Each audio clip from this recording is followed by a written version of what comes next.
Welcome to Dialogue. At least 12 people have been killed and thousands wounded in Beirut and across Lebanon after pagers exploded on Tuesday in a coordinated attack which Western media sources say was carried out by Israel. Who were the victims of the attack? What more do we know about how the attack was carried out? And what will be the likely retaliation for the attack? Join us for our discussion today, live from Beijing. I'm Xu Qinduo.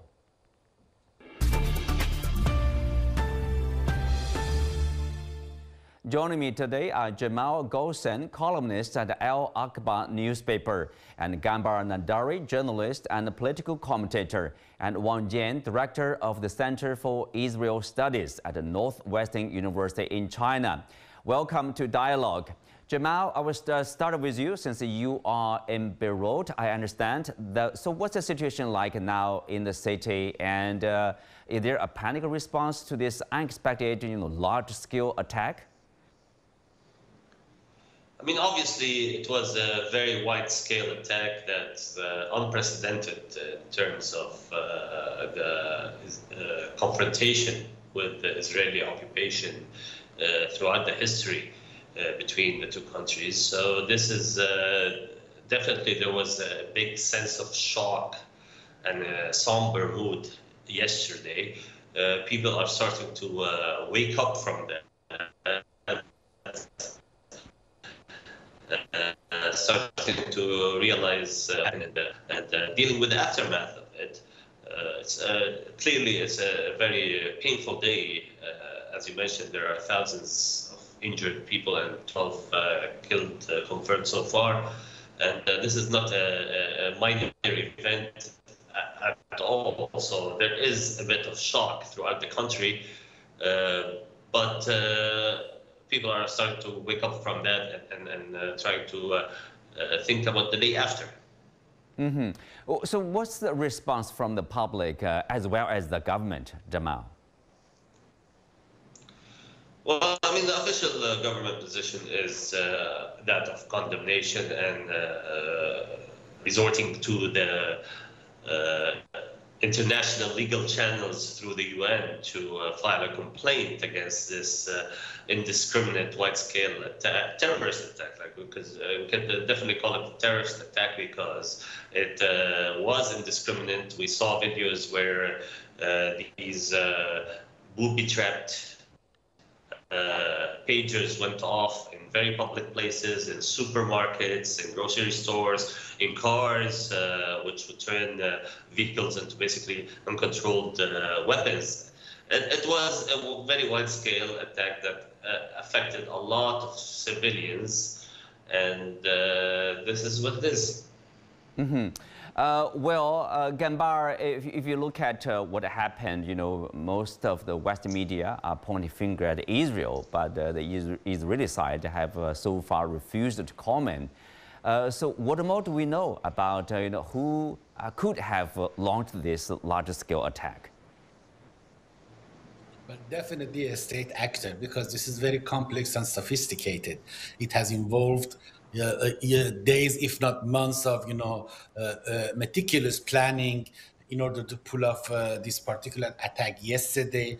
We know that a huge supply network has been involved. We know that the company behind the manufacturing and distribution of the pager devices has denied its involvement. It has blamed its finger at another company in Europe, which means that somehow, somewhere, maybe during the distribution or the manufacturing process, a group was directly involved in tampering the pager devices, which also raises another interesting question.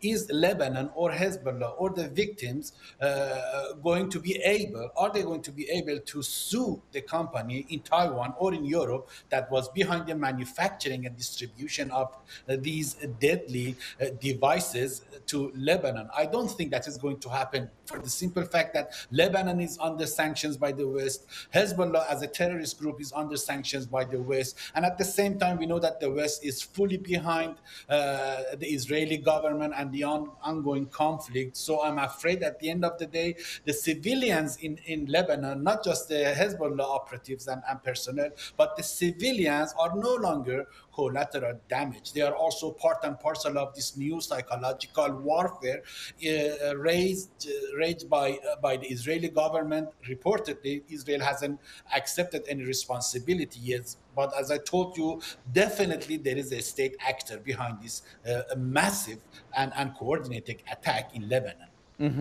Well, Ghanbar, I mean, if we assume that's the Israeli government or the Mossad or the military, or even probably the involvement of the Washington, for what reason? You mentioned about the psychological warfare. Is that to instill fear among the people in Beirut, in Lebanon? This is a new territory, an uncharted territory. I'm afraid people are no longer collateral damage. They are part and parcel and the main target in this new psychological warfare. Definitely, when you pick up your phone to answer a call in Lebanon, in Beirut or elsewhere, it doesn't matter if you are a militant or an ordinary citizen, you will think twice before answering that phone, because not only the pagers were targeted, also mobile phones were targeted. At the same time, I think whatever we have heard from Washington so far with regard to peace talks and end of the conflict in the Middle East, especially in Gaza, I think they have all been lying. They have all been acting until this very day. They have been lying to our faces, because if these devices were manufactured reported this 4 months ago in April, and they were distributed then definitely those behind the detonation of these devices, explosive devices, had every intention to continue the conflict in Gaza and in Lebanon. So whatever we heard about the peace talks by the American officials, I'm afraid they are not true. Nobody is trying to end the conflict and the bloodshed in Gaza and Lebanon, because if they had this intention, they would have never planted and planned this attack yesterday, 4 or 5 months in advance. That's an interesting point. We'll come back to that. But also at the same time, Wang Jin, if you look at those who were affected, either killed or injured, are they all the fighters of Hezbollah? Or how can you ensure or make sure that even they are the fighters of Hezbollah? I mean, is there justification to say, put an end to their life, for example? They are probably the civilian part or political wing of the Hezbollah. Of course, not everybody who injured the Hezbollah members, because we're talking about the explosion. The explosive was equipped into the pagers, and then it was blown up from the distance far away. So actually nobody, and also about several thousand the pagers was exploded at the very same time. So nobody can guarantee that no civilians and no innocent people would be affected or injured. So of course, not everybody that affected or injured are Hezbollah members. So I think the message through this kind of attack, or through the kind of the disaster, is very clear and sent by the attacker. They hope to give the clear message that okay, now they understand that the pagers are widely used by Hezbollah, although it is a very, very so-called relatively safe tools to transfer message without being located by the external forces or external third country, but it's still not safe for the ones who use the pagers, and that it is still that they are able to locate, and they are still able to endanger the lives or the safety of the people who use the pagers to transfer the message inside Hezbollah network. So that is why I think we still need time to find out what actually happened and who really behind this attack, although many people say, okay, 99% it might be Israel, but we are not able to say, okay, 100%. So that is why I think we should also watch closely and wait and see what might be the latest developments in the future. Well, according to the New York Times, the basically Israeli operatives were able to acquire a batch of pagers imported into Lebanon, or perhaps before they arrived in Lebanon, and plant explosives in the pagers. which were then triggered simultaneously when a message was sent to the pagers. Jamal, I mean, how difficult do you think it is, I mean, to plan and organize such an attack in the first place? You know, Ghanbar mentioned about it was probably like 4 or 5 months ago. I mean, in terms of the planning, it's not done yesterday because it requires sophisticated and quite amount of work. Absolutely. Like you said, this is not a decision that was made in hours. This was a it required long-term planning. Whether the shipment was intercepted and tampered with, or if they were tampered with at the manufacturing level. Either way, this required long-term planning. They had to know that this shipment is going to Lebanon, and it's a massive shipment. We're talking about 5,000 pieces of pagers. So tampering with 5,000 pieces and installing explosive material in them is not something that can be handled by chance. This requires a lot of planning, a lot of skills, and a lot of resources. And this is what happened. So yeah, the reports are saying that this shipment headed to Lebanon 5 months ago. We cannot confirm that yet, but whether it is 5 months or 4 months, or it was definitely not a spur of the moment decision. It was a long pre-planned attack, and this was required a lot of resources, a lot of human power and intelligence assets to pull that off. Mm-hmm. Well, Jamal, you know, why, I mean, pagers are still that popular in the country? Because pagers, for a lot of people, it's so, I mean, the 20th century is not something today widely used, right? What's the case in Lebanon? Absolutely. No, they're not that popular. They are used mainly by doctors and nurses, as they do all around the world. But also, Hezbollah saw that this is an appropriate method or means of communication because it is safer than cell phones in terms of tracking and whatnot, that they could be able to communicate with their cadres in a ciphered manner that cannot be tracked and cannot be located. And this is the main advantage of using a primitive communication device that is a pager, is because it does not have the location services and GPS capabilities of cell phones, which are easier to use to track individuals and track networks and cells that are meeting. So that is not something that is possible with pagers, and that is why it is used by Hezbollah in its internal communications. Mm-hmm. Are we sure that this batch of pagers were completely bought by Hezbollah fighters, by Hezbollah members, or are they also available to the civilians? No, yeah, definitely. This is not, we cannot guarantee that the entire batch went to Hezbollah members. Actually, there are reports of multiple incidents of individuals who are not affiliated with Hezbollah who had the pagers on them and that exploded. We have, I cannot confirm exact reports, but there are a number of reports so far that have pointed at other individuals using these pagers, including medical staff, because, as I mentioned, this is a popular method of communication for medical staff in emergency rooms and whatnot. So there are reports that there are civilians who have been who have used pagers from this particular batch, and it seems that it is limited, or the damage is limited to this particular batch, as older models continue to operate normally, and they were not tampered with. Well, Bandari, you earlier mentioned about the company. This is a Taiwan company, and by the name, the products, the name of the company, Gold Apollo. So basically, the founder of the company has came out and saying that this was from a European distributor, BAC. Where exported this batch of pagers to Beirut. And so how much do we know about BAC or Gold Apollo?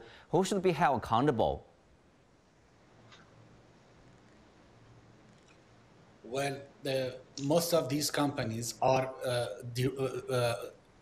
mostly or partially owned by American companies and affiliates. The company in Taiwan makes chips also. Many of these companies are directly controlled and managed by American firms, which means beyond any doubt that the US government was also in the know when these things were purchased and supplied to Lebanon. At the same time, many Western companies, the communication ones, because they are directly involved in security matters, definitely they need a green light from the US government in order to purchase or to manufacture and distribute these sensitive communication tools. So I don't think that America was not in the know. I don't think that Washington or the U.S. State Department was not in the know that these pagers were going to be manufactured or they had been ordered to be sent to Lebanon. Definitely, the company in Taiwan would try to distance itself with this from this attack because of legal issues like being sued by the Lebanese government.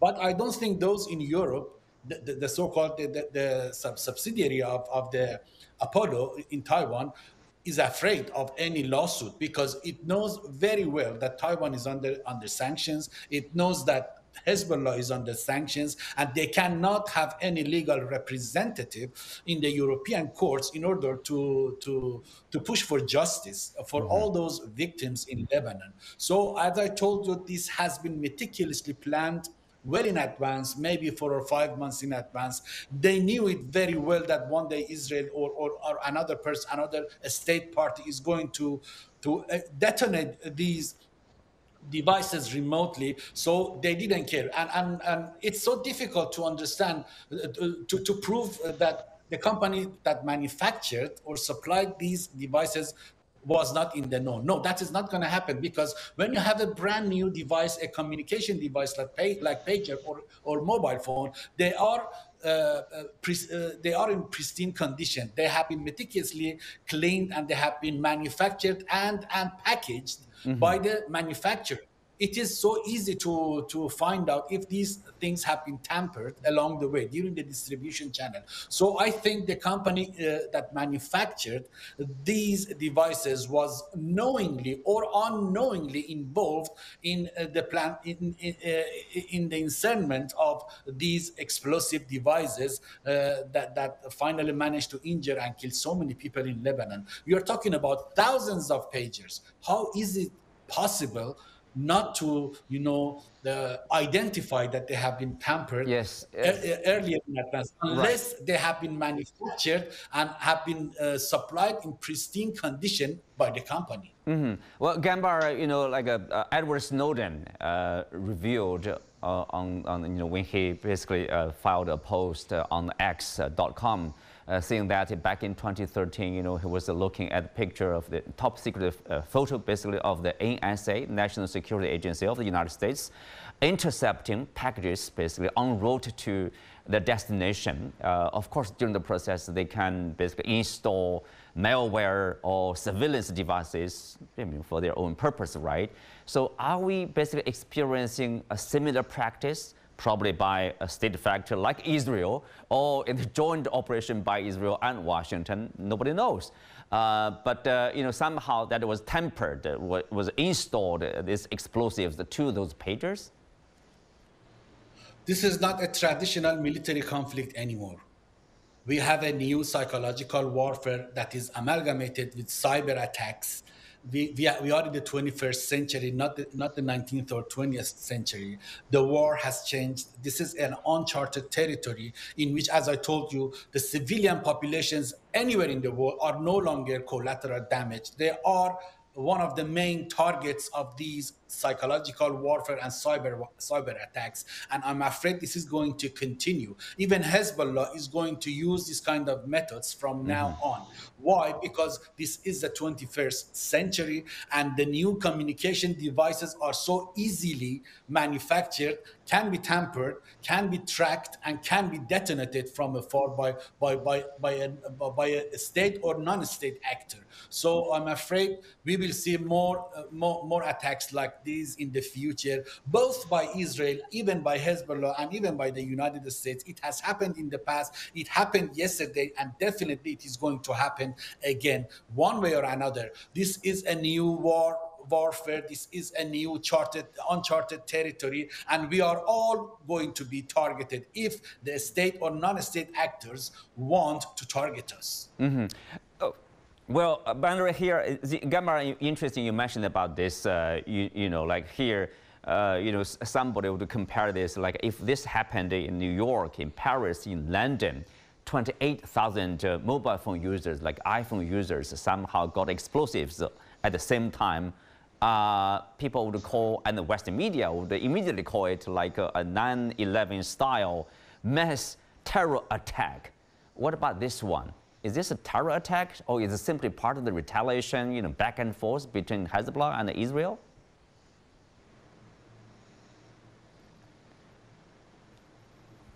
Yeah, Ghanbar, continue, please. Yeah. Well, definitely, this is a terror attack at the same time as psychological warfare directed at the population in Lebanon and elsewhere, especially in Syria. We know that even Iran's ambassador was also attacked and injured when his pager was detonated remotely. It also happened in Syria. Yes, this is a terror attack, but Israel is free to say that this is a live conflict, this is an ongoing conflict, and I am going to target with whatever means necessary in order to protect my own population, which I don't dispute. What I'm saying is that Israel has changed the traditional theater of war from now on. We know that from now on, many other countries, many other governments, many other militant groups are going to take notes from what Israel has done to Hezbollah yesterday. Yes. They will definitely use this kind of warfare from now on. So when you answer a phone, when you answer a pager, make sure that you think twice before making that decision, because we don't know who is behind that phone call or that message. We don't know who is going to, whether it is going to target us or not. Yes, this is a new psychological warfare, and people are panicking, not just in Lebanon, elsewhere in the world. If a pager can be traced and detonated remotely, what chance do we have if we have an iPhone or Samsung cell phone? How are we going to feel safe when to answer that? I don't think that it is not possible to track any devices anymore. You can track and detonate any device anywhere in the world. Yesterday proved it beyond any doubt that even a gadget from the 20th century is liable for detonation.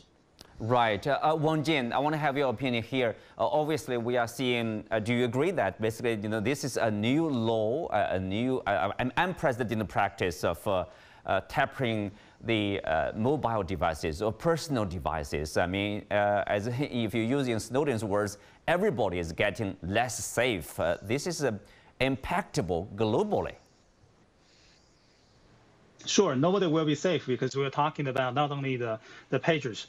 So if the logic worked that anyone could be targeted through their own personal communication tools, then how about our cell phones? How about our computers? How about our cameras? That everything could become the potential bombs that could be blown up at any time or any locations according to the willingness of the attacker. So they would be very, very dangerous. And I think it is against the very international norms, which are the very fundamental for the international communication or the individual's personal safety. So that is why I think this kind of the attack should be very strictly prohibited in the future. But I don't think. But really, one thing that I'm still puzzled, because some people analyze, okay, they just try to send a signal from this places far away, so that just blow up the pagers. And on the maybe from my my thinking or my analysis, I think they just put some kind of little, very tiny explosive into this wave's 5,000 pieces of pagers. So then they just blow up these pagers at the very same time from the far away distance. So they are not able to target anybody who just bring cell phones or computers. But no matter how, this was a very dangerous signal that would drag the ongoing tension into the escalating tension in the future between Israel and Hezbollah, and nobody will be safe in this region. No country will be safe in this region. Wang Jin, you said this must be strictly prohibited around the world. Are you expecting or are you looking forward to any kind of action? I mean, international action, especially from big powers. Let's do something to prevent or prohibit such practice in the future, because everybody only maybe feel much less safe because of what happened in Lebanon now.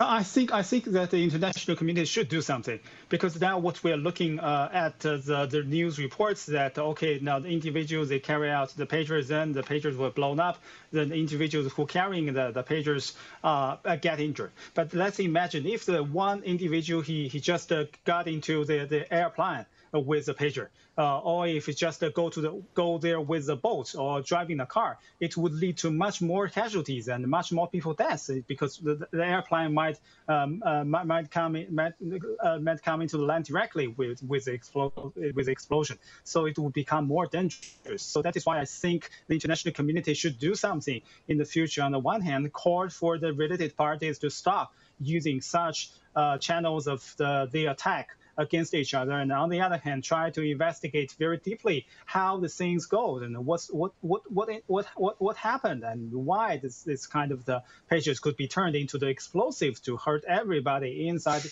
Lebanon or in other countries. That would finally make nobody safe. So that is why I think it's highly needed for the international community to do something to stop these things happen again in the future.